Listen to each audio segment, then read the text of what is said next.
चलो नव सृजन करे, चलो करे नव निर्माण। बच्चे हैं देश की आन, बच्चे हैं देश की शान। इनमें हम संचार करें विद्या बुद्धि ज्ञान, इनके भविष्य से बनेगा प्यारा हिंदुस्तान।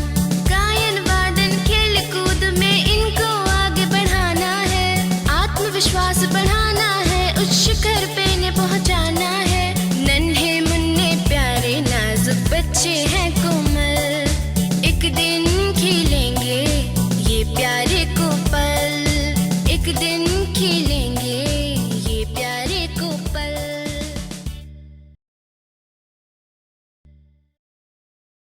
मंजिलें उन्हें मिलती है जिनके सपनों में जान होती है, पंखों से कुछ नहीं होता, हौसलों से उड़ान होती है। नमस्कार, मैं स्नेहा आप तमाम दर्शकों का दूरदर्शन के कोपल कार्यक्रम में स्वागत करती हूँ। किसी शायर की यह लाइन कई लोगों ने पढ़ी और कई लोगों ने सुनी होगी, लेकिन रांची के संजीविया स्कूल डोरंडा के कोऑर्डिनेटर सह कंप्यूटर शिक्षक संतोष जी ने इसे बखूबी निभाया है। हौसला और आत्मविश्वास मजबूत हो तो कुछ भी हासिल किया जा सकता है। उन्होंने 48 घंटे तक कंप्यूटर प्रोग्रामिंग लैंग्वेज पढ़ाने का एक नया विश्व रिकॉर्ड बनाया है, जो कि पूरे भारत के लिए गर्व की बात है। यह रिकॉर्ड उन्होंने गिनीज वर्ल्ड बुक के लिए बनाया है, जो प्रतिवर्ष प्रकाशित होने वाली एक पुस्तक है, जिसमें विश्व कीर्तिमानों का संकलन होता है। उसमें यह कीर्तिमान भी स्थापित होगा। इस विषय पर चर्चा करने के लिए आज हमने अपने दूरदर्शन केंद्र स्टूडियो में संतोष जी और उनके छात्र छात्राएं उपस्थित हुए हैं। संतोष जी, बहुत बहुत स्वागत है आपका इस कार्यक्रम में। नमस्कार। साथ ही साथ हमारे साथ कुछ छात्र छात्राएं हैं, श्रेया, नील, तनुश्री, सानू।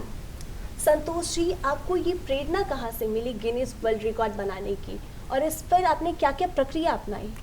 इस गिनीज रिकॉर्ड बनाने की प्रेरणा मुझे 21 जनवरी 2023 को, जब संयुक्त राष्ट्र में प्रधानमंत्री श्री नरेंद्र मोदी जी ने एक कीर्तिमान बनाया था, एक विश्व कीर्तिमान बनाया था, जिसमें 135 देश के लोगों के साथ उन्होंने योग किया था। उसी क्षण मेरे दिमाग में ये बात आई कि क्या हम कुछ ऐसा नहीं कर सकते अपने रांची शहर का नाम रोशन करने के लिए, अपने माता पिता, अपने परिवारजनों का नाम रोशन करने के लिए, क्या हम कुछ ऐसा नहीं कर सकते जिससे Guinness book of world record में हमारा नाम आए और हम सभी लोगों के लिए एक प्रेरणा के स्रोत बने। उसके बाद मैंने रिसर्च करके पता किया कि गिनीज बुक ऑफ रिकॉर्ड के लिए क्या प्रक्रिया होती है। मैं उनकी वेबसाइट पे गया और फाइनली मैं 7 जुलाई 2023 को मैंने Guinness book of world record के वेबसाइट पे अपना रजिस्ट्रेशन किया। उनकी एक प्रक्रिया होती है जिसमें आप अपना नाम, अपने डिटेल्स, बाकी सारी चीज़ें आप उसमें फिल करके, और उसके बाद फिर आप क्या आप करना चाहते हो ये आपसे पूछा जाता है। उसमें मैंने बताया कि मैं एक लेखक हूँ, मैं कंप्यूटर की पुस्तकें लिखता हूँ और मैं एक कंप्यूटर शिक्षक हूँ। तो मेरे लिए कंप्यूटर पढ़ाना एक उचित विषय होगा और मैं इसी माध्यम में कुछ रिकॉर्ड बनाना चाहता हूँ। इसके बाद 2 महीने तक प्रक्रिया चलती रही। उनके कुछ सुझाव थे, उनके कुछ कंसर्न्स थे। जब मैंने उन सभी चीज़ों को पूरा किया और उन सब के ऊपर सारी चीज़ों को पालन करने के बाद नवंबर के आखिरी सप्ताह में मुझे उनकी तरफ से टाइटल अलॉटमेंट हुआ, लॉन्गेस्ट कंप्यूटर प्रोग्रामिंग लेसन, सबसे लंबा कंप्यूटर प्रोग्रामिंग पढ़ाने का विषय। उसके बाद मैंने सारी प्रक्रिया शुरू की और फिर फाइनली मैंने दिन निश्चित किया। 21 जनवरी 2024 से लेके 23 जनवरी 2024 9 बजे तक का मैंने समय निर्धारित किया। और इसके बाद एक लेसन प्लान बनाना होता है, जो भी आप इतने ड्यूरेशन में मुझे जो पढ़ाना है या जो भी कार्यक्रम करने हैं, तो वो लेसन प्लान मैंने बनाया। वो लेसन प्लान अप्रूव हुआ। उसके बाद फिर मैंने दिन निर्धारित करके फाइनल डिसाइड किया डेट 21 जनवरी 2024 9 बजे से 23 जनवरी 2024 9 बजे तक का टाइम मैंने निर्धारित किया। संतोष जी, इस दौरान आपको किन किन चुनौतियों का सामना करना पड़ा? चुनौतियों की अगर आप बात करो तो कोई भी आप अगर एक लक्ष्य निर्धारित करोगे तो चुनौतियां तो आती हैं, लेकिन सफलता उसी को मिलती है जो उन चुनौतियों को पूरा करते हुए, चुनौतियों को पार करते हुए उस लक्ष्य तक पहुंचे। मैंने इस पे सोचा कि अगर मुझे ये काम करना है तो मुझे अपना लक्ष्य निर्धारित करना होगा क्योंकि मुझे गिनीज वर्ल्ड रिकॉर्ड की टीम से मुझे 30 से 40 घंटे का लक्ष्य मिला था। जो वर्ल्ड रिकॉर्ड अभी तक का था वो 24 घंटे तक का था और उन्होंने मुझे 30 से 40 घंटे तक का लक्ष्य दिया, लेकिन मैंने अपना टारगेट खुद डिसाइड किया और मैंने 48 घंटे का लक्ष्य लिया। क्योंकि मैं ये मानता हूँ कि अगर आपको कुछ करना है तो आपको निर्धारित करना है, आप उठो, जागो और तब तक ना रुको जब तक कि आप अपने लक्ष्य की प्राप्ति ना कर लो। और अपने लक्ष्य की प्राप्ति करने के लिए हमें हमारे भूतपूर्व राष्ट्रपति डॉक्टर APJ अब्दुल कलाम की बात याद रखनी चाहिए कि सपना वो नहीं होता है जो आप सोते समय देखो, सपना वो होता है जो आपको सोने ना दे। इसी तरीके से मैंने जब ये ठान लिया कि मुझे करना है और ये चीज़ मुझे अचीव करना है, तो मैंने कहा कि नहीं, मैं ये पूरा करूँगा। इसके लिए मुझे एक टीम की ज़रूरत थी। सबसे ज़्यादा ज़रूरत मुझे बच्चों की थी, स्टूडेंट्स जो कि वो क्लास करते, स्टूडेंट्स, उनके माता पिता, अभिभावक और मेरे विद्यालय के शिक्षक, क्योंकि मैं तो जब पढ़ा रहा था तब मैं पढ़ाने में व्यस्त था। जो मेरी टीम थी शिक्षकों की, बच्चों की, उनके अभिभावकों की और सहायक गण की, जो इस चीज़ को मेरे पढ़ाने के दरमियान, जो मेरे एब्सेंस में उन सभी चीज़ों को मैनेज करने के लिए एक टीम थी, उन सबका सहयोग था, इससे ये संभव हो पाया। संतोष जी, 48 घंटे तक क्लास लेने के लिए स्कूल प्रबंधन, साथ ही साथ अभिभावकों और बच्चों का कितना सहयोग मिला आपको? जब मेरा टाइटल अप्रूव हुआ था उसके बाद मैंने सबसे पहले ये बात हमारे विद्यालय के प्राचार्य फादर इग्नेशियस लकड़ा को बताई और वो एक, उनके अंदर एक अजीब सी खुशी महसूस हुई। मैंने देखा एक बाल स्वरूप में, लाइक वो इतने खुश हुए कि ये तो एक बहुत नई चीज़ है और ये हमारे विद्यालय के लिए, हमारे समाज के लिए बहुत ही अच्छी चीज़ होगी। उन्होंने इसका ये मुझे सपोर्ट किया। उसके बाद मैंने ये बात हमारे विद्यालय के चेयरमैन फादर अजीत, जो कि स्कूल के प्रिंसिपल भी रह चुके हैं, उन्हें भी बताया।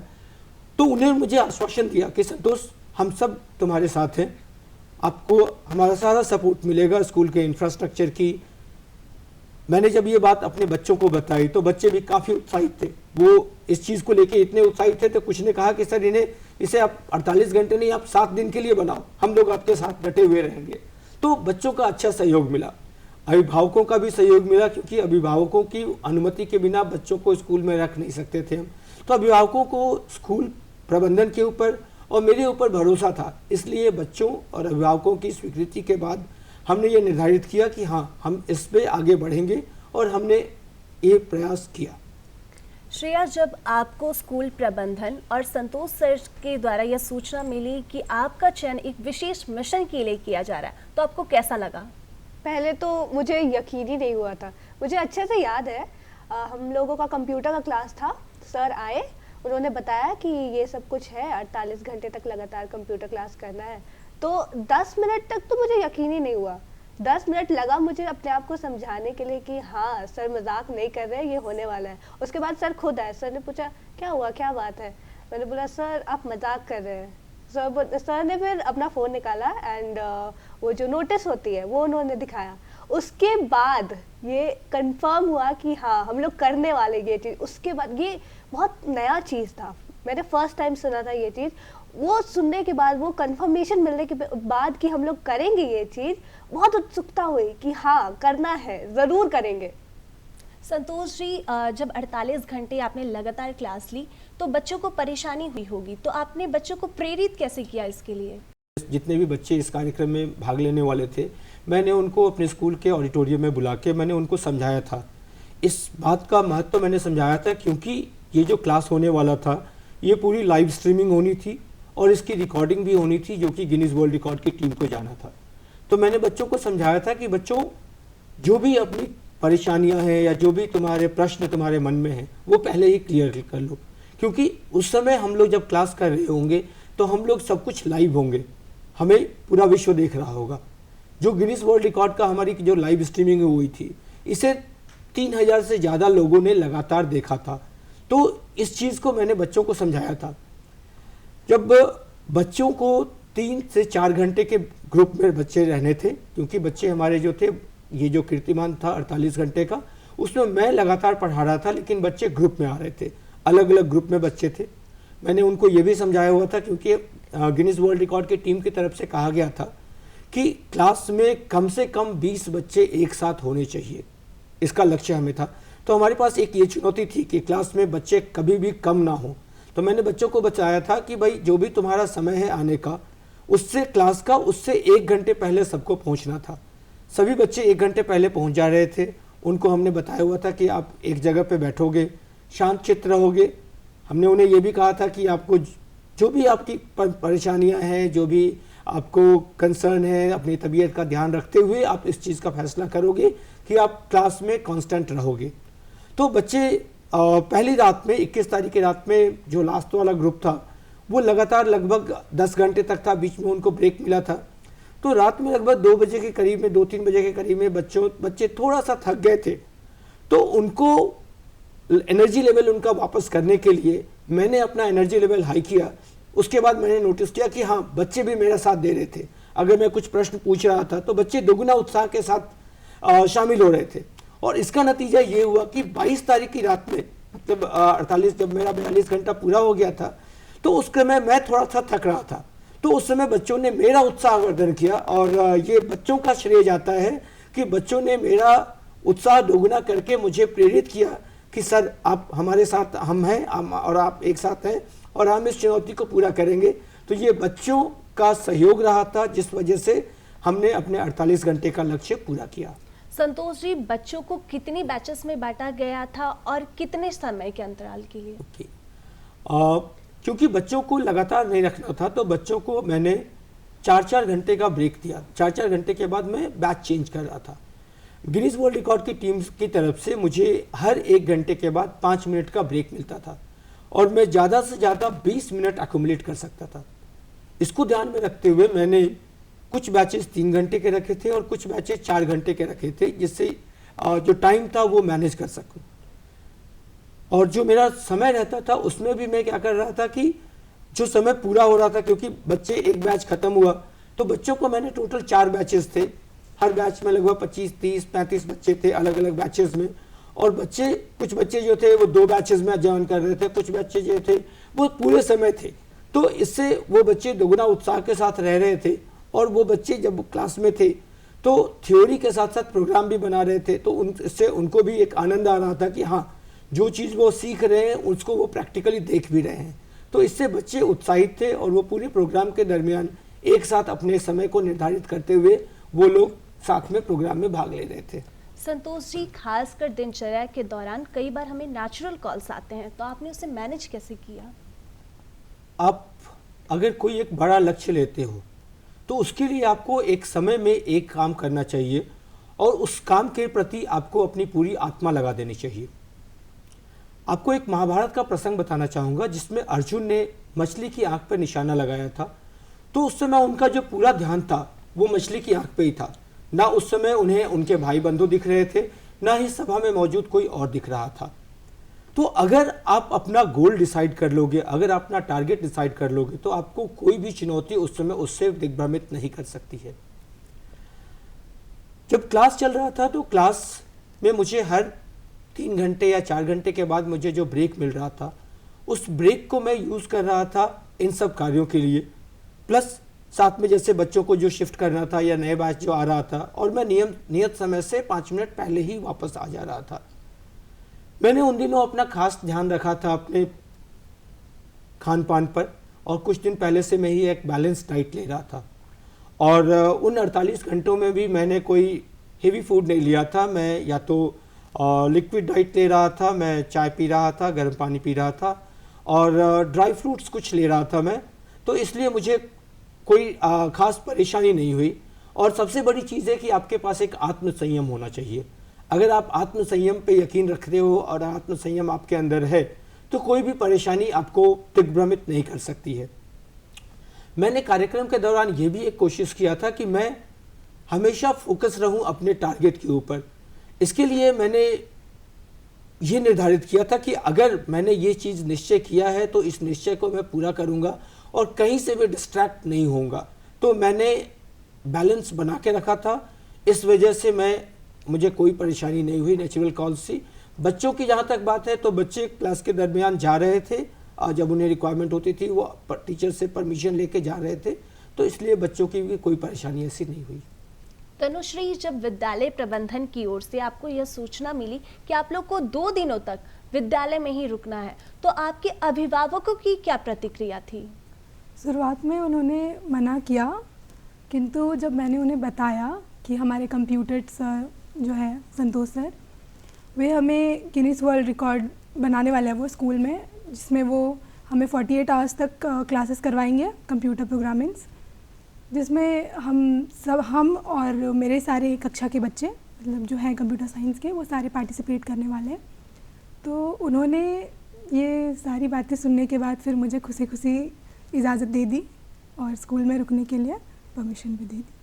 संतोष जी, वर्तमान का जो दौर है वो AI का है, आर्टिफिशियल इंटेलिजेंस का, तो उसमें जावा जैसे कोडिंग लैंग्वेज कहाँ तक और कितना लाभदायक होंगे? AI यानी आर्टिफिशियल इंटेलिजेंस, ये भी कंप्यूटर की दुनिया में एक उभरता हुआ फील्ड है। जहाँ तक आप बात करते हैं आर्टिफिशियल इंटेलिजेंस की या किसी भी चीज़ की, अलग अलग प्रोग्रामिंग लैंग्वेजेस होते हैं। जैसे आप भाषा के बारे में अगर आप बात करें तो भाषाएं तो अलग अलग होती हैं, लेकिन जो व्याकरण होता है वो लगभग एक सा होता है। लिपि अलग होती है, लिखने का तरीका अलग होता है, पर जो बेसिक कॉन्सेप्ट होते हैं वो एक ही होते हैं। तो इसी तरीके से प्रोग्रामिंग लैंग्वेज में भी है कि अगर आपके किसी एक प्रोग्रामिंग लैंग्वेज में परिपक्वता आ गई है तो आप कोई भी प्रोग्रामिंग लैंग्वेज सीख सकते हो और कर सकते हो। और जहाँ तक AI की बात है तो उसमें जो प्रोग्रामिंग लैंग्वेजेज हैं उसमें जावास्क्रिप्ट भी एक प्रोग्रामिंग लैंग्वेज है जो काफ़ी हद तक यूज़ होता है। तो और ये जो आर्टिफिशियल इंटेलिजेंस है, इसमें जो बच्चों को जो बच्चे आगे कंप्यूटर कोडिंग करेंगे और जो बच्चे कंप्यूटर प्रोग्रामिंग सीखते हैं तो उनको इससे काफ़ी लाभ मिलता है। और दूसरी बात, जो बच्चों की एडवांटेज की बात थी उसमें, क्योंकि जो जावा प्रोग्रामिंग लैंग्वेज है ये बहुत ही परिपक्व प्रोग्रामिंग लैंग्वेज है और इस लैंग्वेज को सीखने के बाद इंसान कोई भी कंप्यूटर प्रोग्रामिंग लैंग्वेज आसानी से सीख सकता है और कर सकता है।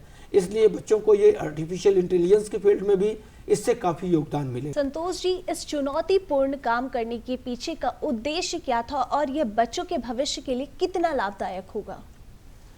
जब मुझे गिनीज वर्ल्ड रिकॉर्ड की टीम की तरफ से जो फाइनल टाइटल मिला तो मैंने सोचा कि मैं इस तरीके से कोर्स का निर्धारित करूं कि ये बच्चों के फ़ायदे की चीज़ हो। इसलिए मैंने जावा प्रोग्रामिंग लैंग्वेज चुना, क्योंकि जावा इन बच्चों के कोर्स का सिलेबस है। जो बच्चे कंप्यूटर साइंस का विषय जिनका है उनको जावा प्रोग्रामिंग लैंग्वेज पढ़ना होता है। मैंने कोर्स इस तरीके से डिज़ाइन किया कि सारे बैचेस को पूरा सिलेबस हो जाए। जो मेरे 4 बैचेस थे उसको मैंने इस तरीके से डिज़ाइन किया कि बच्चे पूरा सिलेबस पढ़ें शुरू से लेकर आखिर तक। इसमें मैंने बच्चों को प्रोग्रामिंग सिखाया और बच्चे उस प्रोग्राम को कर रहे थे। तो फ़ायदा इनको ये हुआ कि इनका जो एग्ज़ाम का टॉपिक था वो सारा रिवाइज हो गया। मैंने बच्चों को भी कह रखा था कि तुम्हारा जो प्रयोजन है ये नहीं है कि तुम्हें सर के रिकॉर्ड के लिए करना है, तुम्हें अपनी पढ़ाई करनी है। तो बच्चे भी इस तरीके से इन्वॉल्व थे जैसे वो परीक्षा की तैयारी कर रहे हों। उन्होंने बढ़ चढ़ कर भाग लिया, सारे अपने नोट्स उन्होंने किए, सारे प्रोग्राम्स को साथ में करते जा रहे थे। तो ये 1 to 1, क्योंकि हर बच्चे के पास एक कंप्यूटर था, तो जब मैं प्रोग्राम करा रहा था उस प्रोग्राम को बच्चे कंप्यूटर पर भी कर रहे थे और सामने रिजल्ट दिख रहे थे। तो उन्हें ये फ़ायदा हो रहा था और उन्हें ये खुशी भी महसूस हो रही थी कि वो जो सीख रहे हैं उसे वो सामने देख रहे हैं। क्योंकि हम कहते हैं कि जब सीखने सिखाने की प्रक्रिया में सबसे अच्छा चीज़ होता है लर्निंग बाय डूइंग, तो उस चीज़ को बच्चे जब करके सामने देख रहे थे तो उन्हें बहुत खुशी मिल रही थी। तो ये जो बच्चे जब आगे जाके कभी भी अपने करियर में कंप्यूटर साइंस पढ़ेंगे और जब ये प्रोग्रामिंग, उनका जो जावा प्रोग्रामिंग लैंग्वेज होगा, तो ये हमेशा उस क्लास को याद करेंगे जो उन्होंने मेरे साथ गिनीज वर्ल्ड रिकॉर्ड की क्लास में किया था। नील, दर्शक जानना चाहेंगे कि 48 घंटे क्लास के दौरान आपको किन किन चुनौतियों का सामना करना पड़ा और आपको इस गतिविधि से क्या प्रेरणा मिली? जहाँ तक चुनौतियाँ की बात है, हमें 3 बैचेस में विभाजित कर दिया गया था। और पहला बैच सुबह के लिए, दूसरा बैच दोपहर के लिए और तीसरा बैच रात के लिए, जो रात भर चलता था अगले सुबह तक। तो रात वाले में हमें कई चुनौतियों का सामना करना पड़ता था। हम थक जाते थे, हम ध्यान नहीं दे पाते थे, हमें नींद आती थी, हम बाहर भी नहीं जा सकते थे। एक दिन ऐसा हो गया था कि हमारे क्लास में सिर्फ 20 बच्चे थे और गिनीज वाले लोग ने कहा था कि 20 बच्चों की उपस्थिति आवश्यक है, जिसके कारण हम बाहर भी नहीं जा सकते थे वॉशरूम के लिए या कोई ब्रेक के लिए। 11 घंटे लगातार एक ही स्थान पर बैठे रहने से हमारे पैर अकड़ जाते थे और हम उठ के जा भी नहीं सकते थे। इन चुनौतियों का सामना करना पड़ता था हमें। जहाँ तक प्रेरणा की बात है, हमें संतोष सर से बहुत प्रेरणा मिली है। संतोष सर से हमें यह प्रेरणा मिली है कि हम ना केवल सुबह में पढ़ाई लिखाई या काम कर सकते हैं, हम रात भर भी हम काम कर सकते हैं। यदि कोई मनुष्य अगर ठान ले कि उसे आज यह कार्य करना है तो वह कर दिखा सकता है, वह असंभव को भी संभव बना सकता है। यदि ऐसे गुण किसी भी व्यक्ति में हो तो वह आश्चर्यजनक कार्य कर सकता है, जैसे सावधानी, जिम्मेदारी, आत्मनियंत्रण और अपनी लक्ष्य प्राप्ति की ओर तेज़ गति से बढ़ सकता है।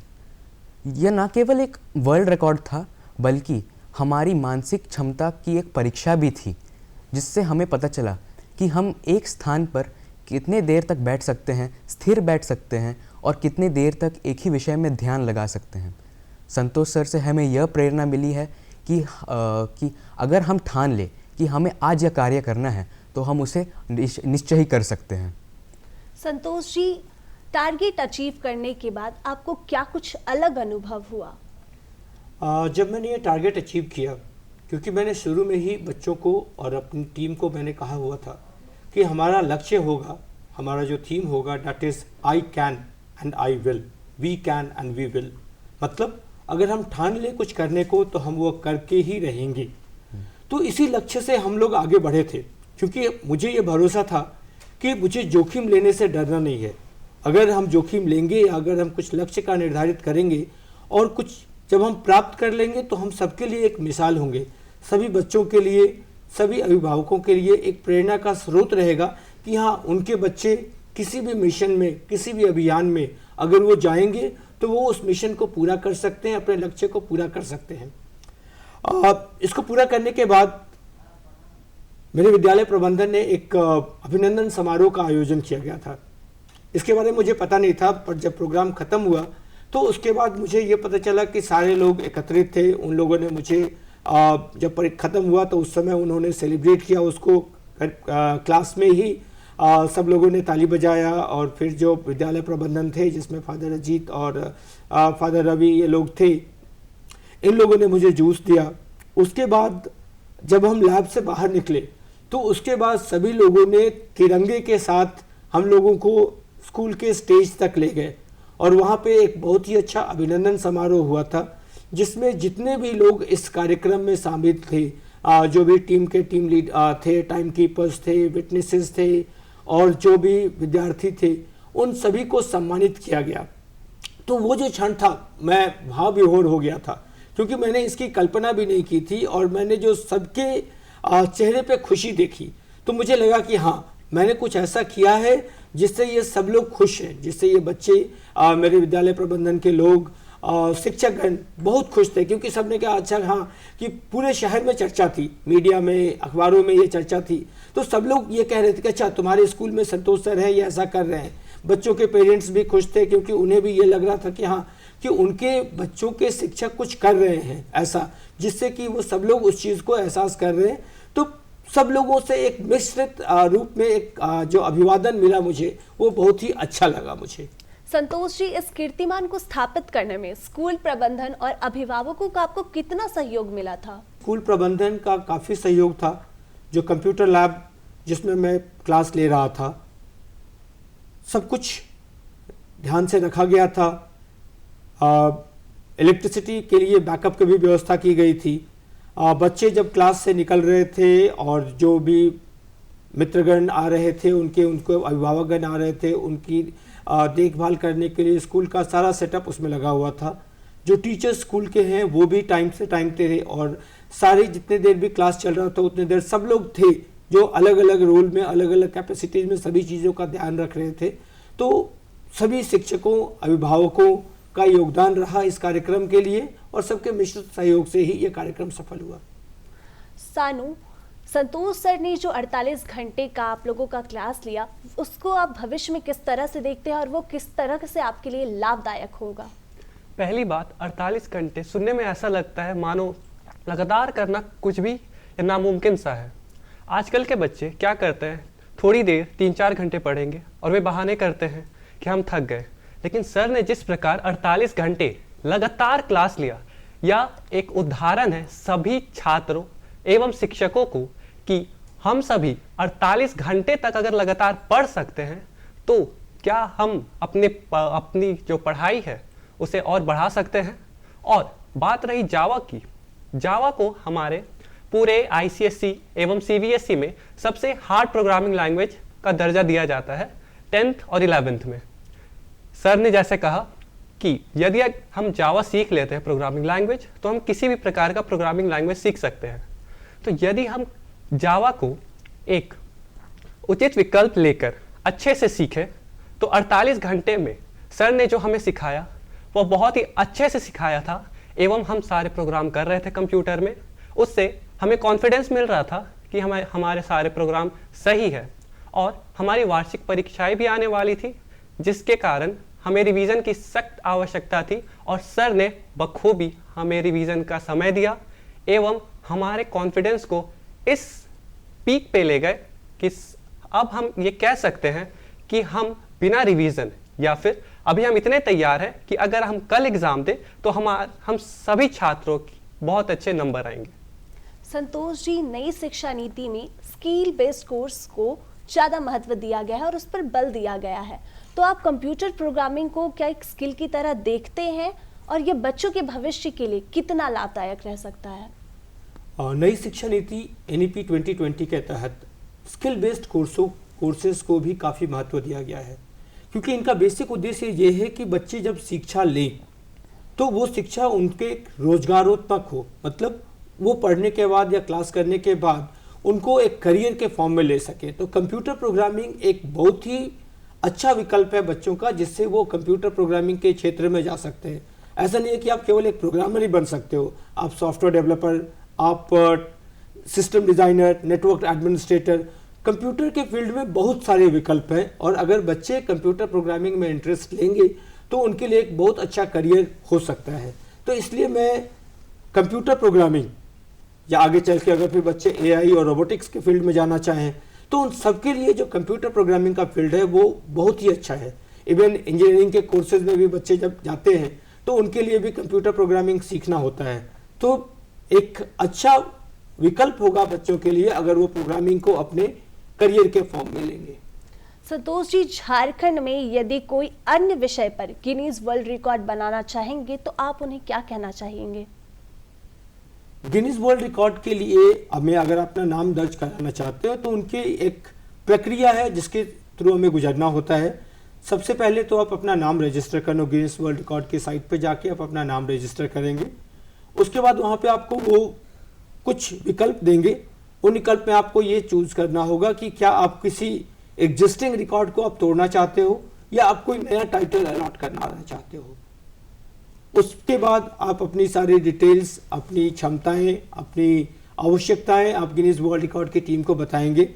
सभी चीज़ों को सही ढंग से चेक करने के बाद वो टाइम लेते हैं, लेकिन अगर आपने सही चीज़ों से सारी इन्फॉर्मेशन आप अपडेट करते जाएंगे तो उसके बाद वो फाइनली आपको टाइटल अलॉट कर देंगे और साथ में आपको फिर एक टाइटल मैनेजर अलॉट होगा।